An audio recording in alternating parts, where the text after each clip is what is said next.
এই যে বারবার আমার নামে পীর পীর শব্দটা লাগানো হয়, আমি এই শব্দটার প্রতি, আমার ব্যাপারে এই শব্দটা প্রয়োগের প্রতি আমি মানসিকভাবে সন্তুষ্ট নই।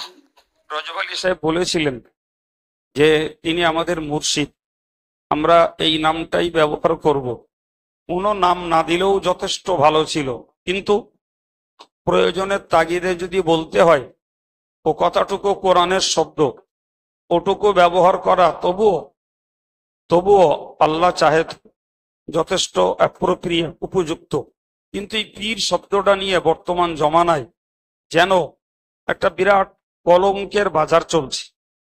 তো আমি আন্তরিকভাবে দাবি রাখবো আমাদের সংগঠনের সমস্ত আলেম ওলামা, ইউটিউবার, সাইবার গ্রুপ সকলের কাছে যে আমার নামে পীর শব্দটা বলা আপনারা টোটালে বন্ধ করুন। আমি ওই শব্দের কাঙাল নই, মুখপত্তি নই। হয়তো আমাদের সংগঠন থেকে রজব আলী সাহেব বলে দিয়েছেন, আমি গত বছরেও এক জায়গায় বলেছি, কিন্তু তারপরেও এখনো আবেগে অনেকে বলছেন। এই ব্যাপারটাতে আমি সকলকে একটু সতর্ক হওয়ার জন্য অনুরোধ করছি। আপাতত মাইক ছাড়ছি, প্রয়োজনে আবার আপনাদের সামনে আসব। জি, দয়া করে যারা ওয়াজ নসিহতের জন্য এসেছেন ধীর স্থিরভাবে মনোযোগের সঙ্গে ওয়াজ নসিহত শুনতে থাকুন।